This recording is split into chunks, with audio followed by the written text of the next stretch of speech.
Hey everybody, it's Mark Vogt with VOGTLAND Outdoors, and I've been watching my videos lately. Today's video, cut.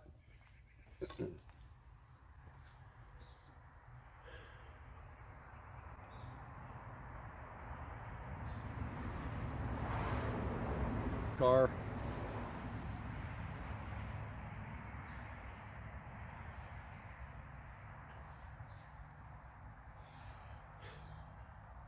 Hey everybody, it's Mark Vogt with VOGTLAND Outdoors, and this video is going to be all about string walking in 5 minutes.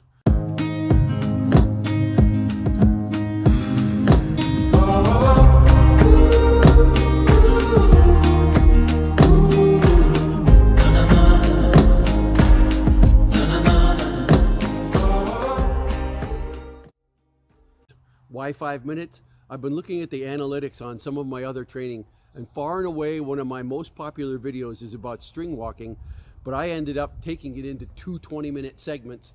Everybody seemed to watch the first 20-minute segment. Nobody watched the second one, or they start watching it and then they trail off. Either they got it in the first 20 minutes, great, or I'm making it way too long. So we're going to try to cover it in only 5 minutes. String walking, like the name suggests, is a mechanism for being able to change the elevation of the arrow by moving your fingers up and down, by walking your fingers up and down on the string at the rear of the bow, at the back of the arrow. And the way it works is like this.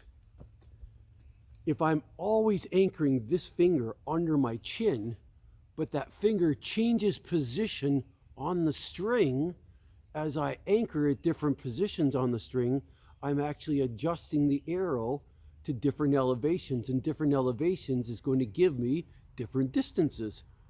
That seems pretty understandable, that if I'm anchored like this, I'm going way out long distances. If I'm going like this, not so long. If I'm going like this, not as long. If I'm going this is shorter, this is shorter, this is shorter, this is shorter, this is shortest. So you can see that string walking means your anchoring point stays the same, but where you're holding the string is what changes. So the question with string walking then, the challenge is to try to calibrate. What's the largest gap, meaning the shortest distance that you can comfortably shoot at, and what's the longest gap? What's the most number of fingers you can put on top of the arrow, still anchor underneath your chin and shoot out there? And it's all a question of trying to find out what that is for your bow, your poundage, your draw length. And it actually goes really simple. Most bows that you're going to be hunting with, most bows that you're going to be using out in the field are going to be somewhere in the 40 to 60 pound range. They might be 20. You saw in a previous episode. Feel free to go see that one. I was out here last weekend shooting my daughter's 20-pound recurve bow from here, from 10 yards to 20 to 30 to 40 and all the way out to 50. So this technique works on all of these. But in the next 5 minutes, we're only going to talk about trying to calibrate for 20, 30, and 40. A good starting place is a gap, not in terms of the number of little wraps here, not in terms of any particular inches, but you're going to use your fingers. Your fingers aren't going to change with time. It's a really great rule of measure, or measure to start off with. I'm going to start off with a 3-finger gap. That's 1 finger, 2 fingers, 3 fingers. That is going to be where I slide my fingernail right here, the edge of my thumb. I slide the edge of my thumb down right there very precisely. Then I very precisely place the top of my finger right there, so that when I draw back, that becomes the vertex. That becomes the little angle that actually tucks underneath my chin. So let's go through that 5-step VOGTLAND shooting method. Step 1, you choose your gap. That gap depends on the distance you're shooting at. It's going to be a very large gap below the arrow, below the rear of the arrow, tipping the tip way down for short distances, or it's out at the other edge of the spectrum. It's a several fingers above the arrow, shooting at very, very long distances. In fact, this bow is about 45 pounds. This would be a 100-yard gap, just so you can see what it looks like. So let's practice shooting at this 20 yards. My finger gap is going to be 3 fingers. I count 1, 2, 3. Put the nail of my thumb right there. Even 1 or 2 reps can make a difference. Step 1, I choose my gap. Step 2, I draw back under my chin. Step 3, I look down the left edge, this left edge of the string. Get my eye close so it's right over the top of the arrow. Look down this left edge at the tip of this arrow and put the tip of that arrow right smack on that center circle that we're looking at out there, so that it looks something like this. Let's see, to the camera, it would be like you're looking like that. That's what it would look like, guys. So, step 1, pick my gap. Step 2, draw back under my chin. Step 3, look down with my right eye, look down the left edge of the string. Step 4, put the tip of the arrow right on the center circle. Step 5, small motion release. Small motion release. So there's not a lot of wiggle of the string to the left or to the right. That's a pretty good start for the very first shot of the day. Let's do a couple more, just 2, 3, and then we're going to work on a different distance. Step 1, pick my gap. Step 2, draw back under my chin. Step 3, look down the left-hand side of the string. Step 4, put the tip of the arrow right on the center of that center target. Step 5, smooth release. Now I shot 2 arrows just a little high. Just a little high. So what am I going to do? I'm going to make a small adjustment. Instead of a 3-finger gap, I'm going to have to tip it up a little bit. So it means a slightly bigger gap. Like 2 wrappings. Make that little adjustment. Let's see what happens. Step 1, I've chosen my gap. Step 2, draw back under my chin. Step 3, look down the left side. Step 4, tip of the arrow on the target. Step 5, small motion release. I pulled a little right, but it started to come down. Let's do 1 more, and then we're going to go out to 30. Pick my gap. Step 1, step 2, under the chin. Step 3, down the left side. Step 4, tip of the arrow on the target. Step 5, looking pretty good. I'm going to pause the camera and go pull all of those. Then we're going to go and do the next one. Okay, here we are getting ready to shoot at 30 yards, and we need to change the gap. Do I know what the gap is? Actually, I just put brand new ILF limbs on this Martin Jaguar bow, so I'm shooting it for the very first time. I think it's around 45 pounds right now based on the pull, but I don't know for a fact. A good rule of thumb is, for any bow that's over 45 pounds, it's about a half a finger width, about this much distance, is going to give you a change in about 10 yards. So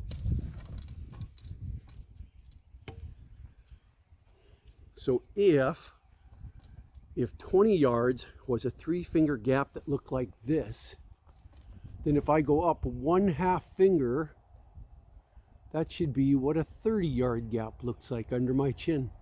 Let's go give it a try. Trying to get set up right next to the camera so you can see me. I'm going to choose my gap. It was 3 fingers. That was for 20. Now we need to make it smaller because it's going like this, and I need to actually bring it up a little bit to go a longer distance. So it's going to go from 3 fingers to 2.5. There's my 30-yard gap. Step 1, I chose my gap. I'm going for that middle yellow out there, that one single target. That's 30 yards. Step 1, choose the gap. Step 2, anchor under the chin. Step 3, look down the left-hand side. Step 4, put the tip of the arrow on the target. Step 5, little high, but very nice, left-right. It was a nice smooth release. Always try to find the things that you're doing right and tell yourself. Reinforce that. Oh, I think it's because I'm standing literally about a yard closer to the to the target. That's why it went a little high. You guys, you at the camera, you're right at the edge of the shooting line, and I'm actually out front, downrange a little bit. I'm going to make a tiny little adjustment from 2.5 fingers to 2.5 fingers, just a little bit more. That's going to bring it down. Step 1, I chose the gap. Step 2, draw back under my chin. Step 3, look down the left side. Step 4, tip of the arrow right on the center of that yellow. Step 5, whoo, that looked fine. That's 10 o'clock on the edge of the blue. Perfectly good. I want to keep this video short, so now we're going to go and move the camera over and shoot at 40. Okay, we already shot at 20, we already shot at 30. Now we're going to be shooting at 40 yards. What changes? Only the gap. What does the change in the gap do? It changes the rear elevation of the arrow so that the front goes up, so it goes a farther distance. How far? Super easy. We've already seen that originally we had 20 yards was 3 fingers, and then we saw that 30 yards we only went up a half a finger, so 40 yards we just have to go up another half a finger. In other words, it's a 2-finger gap. So VOGTLAND method, by the way, it's those 5 little circles out there. That's the 40-yard target. Step 1, choose the gap, 2 fingers. Step 2, draw back under your chin. Step 3, look down the left-hand side of the string. 4, put the tip of the arrow right on the center of the target. 5, pulled just a little right, but it landed on the target. We're looking pretty good here. Let's do another couple. We'll do 3 at each, and then we're going out to 50. Step 1 of the method, pick your gap, 2 fingers.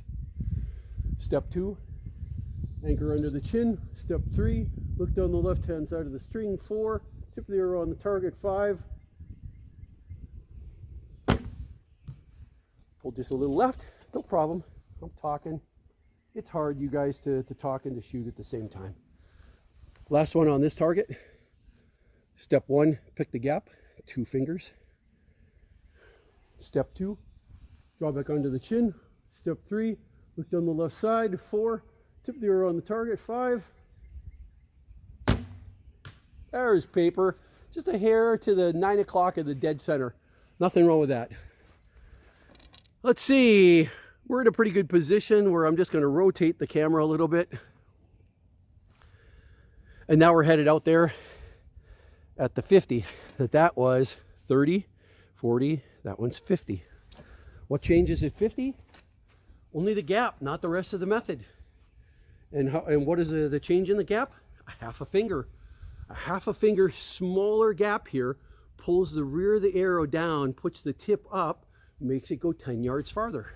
This gap shooting's easy, or this string walking's easy. So there it is, big scary white target way the hell out there. We have to make sure at those long distances the target gets smaller. So the release, your small motion release, is very small, very smooth. A little hard to do, it's kind of cold today, 42 degrees here in Illinois. But here we go. The gap, if we go over it again, let's see what our fingers look like. This was 20, up a half for 30. Up a half for 40. Where do we go for 50? Up a half. That's it. All right, here goes. Step 1, we chose our gap. Step 2, draw back under our chin. Step 3, look down the left side. Step 4, put the tip of the arrow on the center of that big ugly thing. Step 5, and we're on the target. A little right and a little low. But that's more me, not the technique. Let's try this one more time. Trying to stay out of the way of the camera. Step 1, picking the gap. Step 2, draw back under the chin. Step 3, look down the left side. Step 4, tip of the arrow on the center of the target. Step 5, little high. Again, I'm standing a full yard in front of the camera, so a yard downrange. Last one at 50 yards. No, actually, I want to talk a little bit more. We got it at 50 yards. We've got this figured out. What I want to say is this. If we do a review, we saw that this is what 20 yards looked like. This is what 30 yards look like. This is what 40 yards look like. This is what 50 yards look like. And what I hope is on your mind is, Mark, there's a whole gap there. What could you do with that? Guys, there's what 60 yards look like. There's what 70 yards look like. There's what 80 yards looks like. There's what 100 yards looks like. So you could use this method out to 100 yards, anchoring underneath your chin. It's going to look like this. Perfectly comfortable. Looks like this to the camera.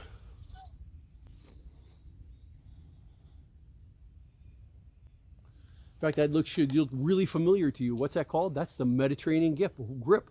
One finger on top of the arrow. And suddenly, by anchoring underneath your chin and looking down the left edge of the string, putting the tip of the arrow way out there on the target, that is your 100-yard range, guys, with string walking. How cool is that? Let's do one last one at 50, and then we're going to call it a day. We're going to pick our gap. 2, anchor back under our chin. 3, look down the edge of the string. 4, tip of the arrow on the target. 5. Oh, very nice. Did you see that? If you guys got a video, zoom in like this, you'll see a perfectly nice shot. This is Mark Vogt with VOGTLAND Outdoors. Hope you guys like that condensed version of what string walking is. Please subscribe to my channel. At the very least, like and give me some comments about what other things you'd like to see, and we'll see you out there. Cut. Going to squeeze 3 more shots in at 40 yards and 3 more shots in at 50. On my previous recording, I noticed I was consistently shooting high, but it's because all of my gaps in my brain when I make adjustments are all in meters. I shoot and measure everything in meters because when you're competing, most of the time, you're competing on a meter level course and not in yards. And these targets are all in yards, which means technically it's actually closer. 40 yards is closer to me than 40 meters is, which is why my shots are shooting a little high. How do you make an adjustment? Use the rule of a tenth. You just take 40 yards, you take 1/10 of that, 4, you subtract that, and that's the number of meters that you're going to have. Or you could work in reverse. You can start off with 40 meters, add 4 on, you get 44 yards. And that's a really accurate, quick way to go back and forth. So 40 yards here, I got to take off about 4 yards. It's about 36 meters out there. And when I make my adjustments, I'm thinking 36 meters. It's a little bit shorter gap than a 35, and a 35 or a 30 meter or a 30 yard is a half of a finger. So then I can make a quarter finger change, and it's pretty easy. Anyway, just wanted to do a couple more at 40 yards. That's the one with the 5 dots out there. If you guys want to zoom in on your video, we'll go over it again. The gap is going to be, here's my 20 yards. Half a finger up is 30. Half a finger up is 40, but that's really, and then I'm going to compensate a little bit for the fact that it's yards instead of meters. So there's my gap. I picked my gap. Step 2, draw back under my chin. I'll leave that. I think that'll go in the outtakes. Step 1, choose your gap. Step 2, draw back under your chin. Step 3, look down the left side of the string. Step 4, put the tip of the arrow on the center of that target. Step 5, nice smooth as release as you can. Looks like my buddies are finally coming here, getting ready to go and shoot out here at Kishwaukee Archers Club in Sycamore, Illinois. Great place. Let's shoot a couple more. Pick my gap. Draw back under the chin. Look down the left side of the string. Tip of the arrow on the target. Landed it on. Getting distracted now. Let's do a good one. Step 1, pick the gap. A little more than 2 fingers for 40 yards. Step 2, draw back under the chin. 3, look down the left side of the string. 4, tip of the arrow on the target. 5, better. Now I got 3 more. Let's go shoot at 50. 50 is that big white target out there that most recurve guys don't want to shoot at.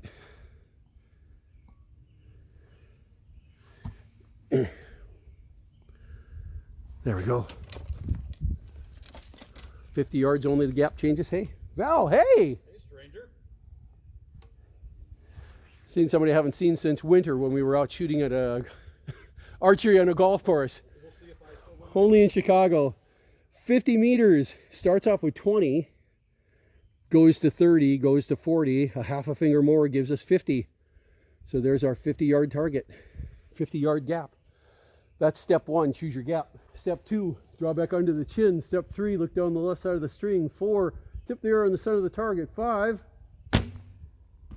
oh, about as cool at a bullseye as I possibly. Look, even Val is shaking his head up and down. Beautiful. He's pretty pleased. Even the Marines over there are coming out to watch when they should be shooting. I think Chris is going out secretly. He's out there looking for a recurve bow, saying, be nice to be able to say I can do that too. Let's do a couple more at 50 and call it a day. Pick your gap. In this case, it's 1.5 fingers. Step 2, draw back under your chin, not your cheek. 3, look down the left side of the string. 4, tip of the arrow on the target. 5. Another nice smack, a little bit to the 3 o'clock. But who cares, it's Sunday. Step 1, whoops, heard the head of my arrow rattle a little bit. Step 1, picking our gap. Step 2, draw back under the chin. 3, look down the left side of the string. 4, tip the arrow on the target. 5.